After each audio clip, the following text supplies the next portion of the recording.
Is your retirement money working for you, or is it just sitting on the sidelines? Dead money is money that might look safe in your savings, but it's quietly losing value and holding your future hostage.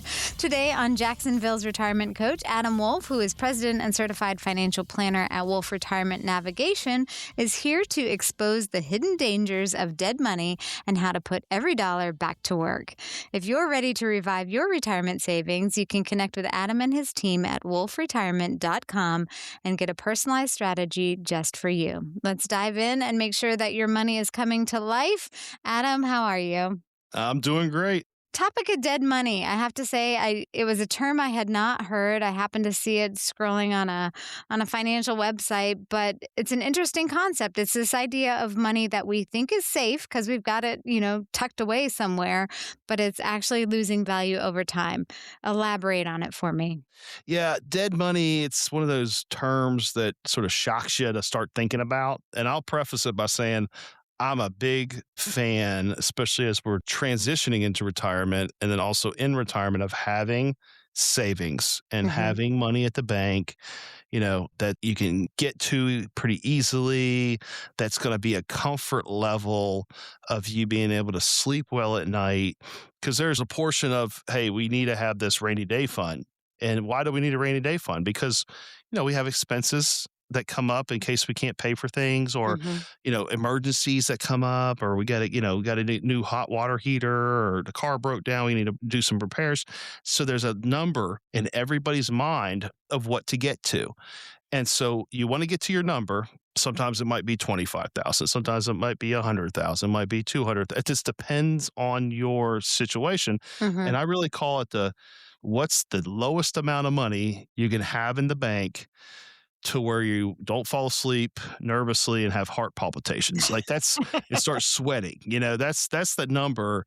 And I'm all about having a safe savings number. So we're going to separate that from dead money. Dead money is there to scare people into doing things, but we're going to carve out savings. When I say savings, this could be money market.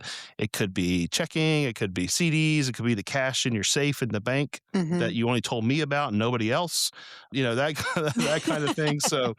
So let's talk about the rest. So once you hit that number, whatever else is there that you're comfortable in putting to work, that is what we talk about when we talk about dead money. So that's really what I wanted to preface at the beginning.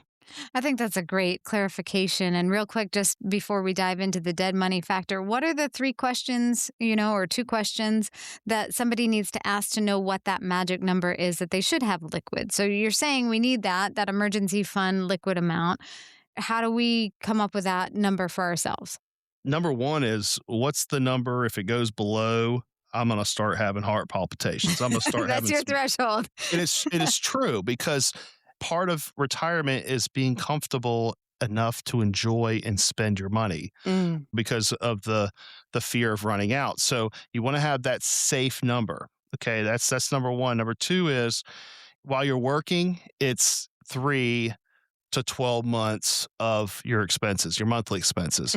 So, having that plus any big ticket items that you want to add to it. While you're retired, it could be about the same amount, 3 to 12 months, just cash on hand. Worst case scenario, say you have a couple trips planned or, hey, you have to put the new roof on. So you add that onto that savings number. So everyone's a little bit unique, but those are really the 2 major questions: the heart palpitations, the sweating at night, not being able to fall asleep. And number 2, how much do I need for the next 3 to 12 months that I'm going to be comfortable with in an account that I can access pretty quickly, whether it's at the bank or the credit union. And, it doesn't have to be in checking. It could be savings, money markets, CDs, those types of things. It's that easily liquid, easily accessible money. That's our emergency fund. So we've got that number. I'm feeling pretty good. I'm sleeping great at night. But now I've got, an extra $50,000 that isn't working for me. It's beyond what I need to sleep comfortably at night, but it's not doing anything for me. Talk to me about why that's such a pitfall. Because in my head, that's my insurance. It's there. I see it. I'm feeling good about it. But it's really can be detrimental if it's not working for me in its most optimal form. Sure. I mean, right now, inflation's running 2 to 3% a year. It's ran a lot more, going back the last 3 to 4 years, post pandemic. So purchasing power. So in savings accounts and checking accounts, typically most banks, most credit unions are paying low interest. Hmm. And when I say low interest, you might be able to have a online bank or like a Capital One or American Express account, but you could be earning a little bit more of a high yield savings or a high yield money market type of account. But let's just call it 1 to 3% in that ballpark. Right. So 1 to 3% is a lot better than we were 5 years ago. Okay. That was like 0.1 to 0.5%. I mean, it was very, Sure. very low.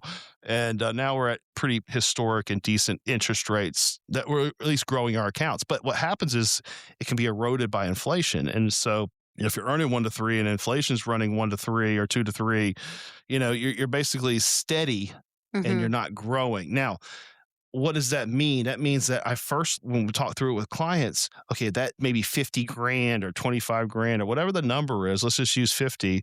Where could it be placed to invest to and or to have a higher rate of return Hmm. that is going to help protect against that erosion of purchasing power due to inflation? And so it's more of a short term goal to mid-term goal, and or does it make sense because your savings has grown over time and you're comfortable with a certain amount? Does it make sense to put it into the long-term plan of retirement assets? So we have some different stages, some different buckets that we can put it into because, it's not just missed opportunities, but it's really keeping up with inflation, versus it getting eaten away at in low interest versus the inflation factor. Talk to me a little bit about the tax aspect, because I feel like anytime we talk about moving chunks of money from one type of account to another, we always have to take into consideration the tax factor. So, are there situations where keeping that money is less tax efficient if it's dead money and it's not doing anything for us? Yeah, I mean, really, if you're earning interest in these bank accounts, the credit union accounts, they are taxed as income in the year you earn it. So maybe you have a CD, a short term CD of 6 months or 13 months is Hmm. taxed in the year that the CD matures. So some banks actually tax it in the year that it's earned. So it just really depends. But I have a client, they're in a situation where they have so much parked in the bank and the CDs that taxable income has gotten to a point that has pushed them into the next tax bracket. Mm. So there's some strategies that could be used to defer taxes until you're ready to take the money out. There could be some strategies used to shift things to tax free for the future. And so we help our clients make those decisions. And we do it first and foremost, knowing what our savings number needs to be and what our retirement plan needs to be. And if we need to shift it to more short to midterm versus the immediate type of goal, then we'll shift it there. If we need to shift it to the long term retirement, we shift it there as well. Talk to me a little bit about what some of the tools associated or the investment vehicles are for some of these midterm, because I feel like sometimes retirement gets lumped into one of two things. It's either in my bank account or it's in the stock market. And those are the two ends of the spectrum, and then we don't talk about some of these other tools or vehicles that are in the middle. Can you touch upon those a little bit? Yeah. So if we're going to go out, we want to do a short to midterm plan to defer taxes. And for the clients I was talking about, they're getting close to retirement. So they're in a Mhm. pretty high income tax bracket now.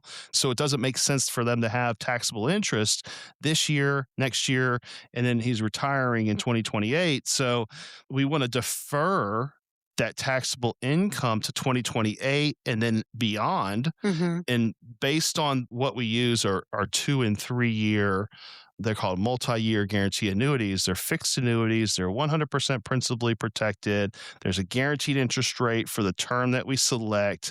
And at the end of that term, you can keep it there, continuously defer it, move it to another annuity, continuously defer that income that has been deferred, or take the money out and only be taxed on the income that is earned in that year. So that's a way to structure it to where you're getting a most of the time it's a little bit more than a CD rate for the equivalent amount of time. If Mhm. it's 2 years or 3 years, we don't like going past that because it's a short term period.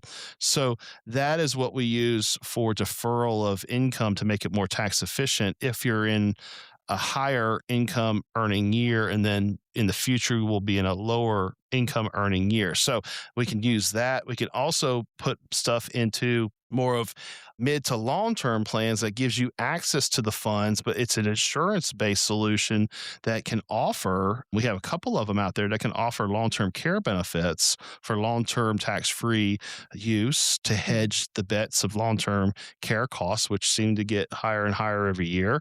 Oh, but if you change your mind or don't use the benefit because you pass away, it goes to, either yourself while you're alive or your heirs, your beneficiaries, and a lot of times tax free in that event. So we're putting this money to use a little bit more than we were before.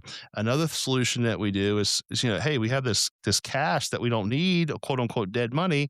Let's use that cash to pay the tax bill on the Roth conversion. So Mm. we're saying, where are we going to get the money for paying for the Roth conversion? Because you can't move money from an IRA to a Roth IRA without paying some sort of tax on that income. So what we do is we utilize that cash that is very low interest earning, put that to work by paying the tax bill. So in the grand scheme of things, it's a great move to do that as long as you keep that savings level at a level that you're comfortable with. That's the big key there. We know that it gets easy to get complacent with retirement planning, and certainly there are DIYers out there who are diving into this world without professional recommendations, or they're just picking up information here and there and sort of hodgepodging it together. But for those that are sitting down and maybe for the first time considering, you know what, I need to have somebody on my team that understands this in a way that I don't. How can they sit down and have a conversation with you? What does that look like in that first consultation when they're talking with you? Yeah, so you'll come in, you'll have pulled together some information, put a little inventory and some goals on paper before talking with us, and then you sit down with me and we go through it. We diagnose it. It's for the folks that have been doing it themselves. It's really, do you want to do your own heart surgery? Most people choose a physician, a surgeon to do their own heart surgery, and that's really. I take it as serious as that. And Mm. we get to the bottom in that first meeting of what you're trying to accomplish.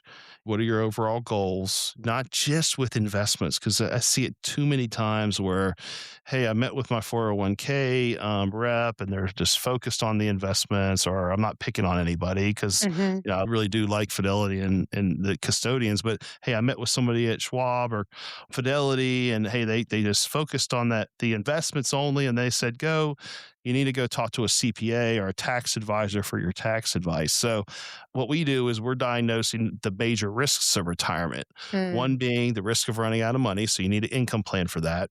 Second risk is market risk, is do you have the right amount of risk in your portfolio to get your goals accomplished? Number three is going to be your health care risk, whether it's Medicare plans and or long-term care plans.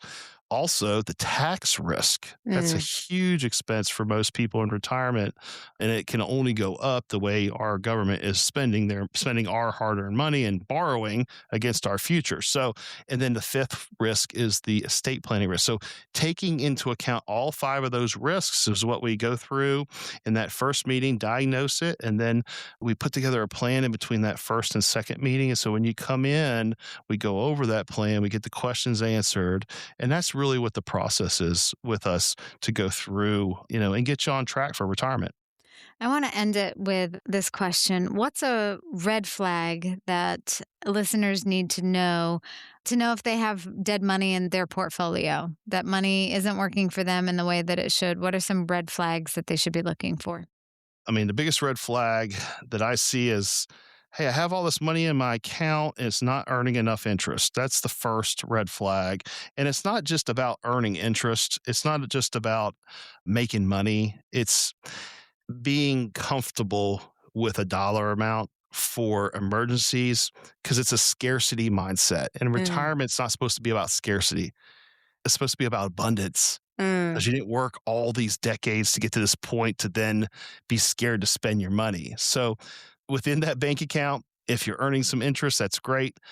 Let's make sure your savings level is at an appropriate amount for you, that you have all your emergency plans covered, but start using that money and enjoying it for what you've worked so hard to accomplish. That's really the big red flag is, hey, I have all this interest and it keeps on piling in. I got the income coming in and it keeps on building and building. What do I do with it? Once you have that question of what do I do with it, that's really, it's not a red flag, but that is the key indicator that you need to potentially look at some other options to get it going, and not just growing better, but being better for your overall situation to better your life. Well, if you're ready to have that mindset shift from scarcity to abundance and make sure that your money is working as hard as you did all of those years, head on over to wolfretirement.com. Schedule that complimentary consultation with Adam and his team. Sit down, ask the questions. It's as simple as heading to the website, clicking on that Contact Us Now button, and scheduling an appointment. Or you can pick up the phone and call 904-232-8760. Again, wolfretirement.com. Adam, I always enjoy chatting with you. Thank you so much for sharing your time, your talents, your insights. It's always a pleasure. Awesome. Thank you so much. Investment advisory services offered through Coil Capital, LLC, a registered investment advisor. Wolf Retirement Navigation, LLC, and Coil Capital, LLC are not affiliated. Investing involves risk, including the potential loss of principal. No investment strategy can guarantee a profit or protect against loss in periods of declining values. Opinions expressed are subject to change without notice and are not intended as investment advice or to predict future performance. Past performance does not guarantee future results. Consult your financial professional before making any investment decision. This information is designed to provide general information on the subjects covered. It is not, however, intended to provide specific legal or tax advice and cannot be used to avoid tax penalties or to promote, market, or recommend any tax plan or arrangement. Please note that Wolf Retirement Navigation, LLC, and its affiliates do not give legal or tax advice. You are encouraged to consult your tax advisor or attorney. Annuity guarantees rely on the financial strength and claims paying ability of the issuing insurer. Any references to protection or benefits or lifetime income generally refer to fixed insurance products. They do not refer in any way to securities or investment advisory products or services. Fixed insurance and annuity product guarantees are subject to the claims paying ability of the issuing company and not offered by Coil Capital, LLC. Florida Insurance License Number W016816.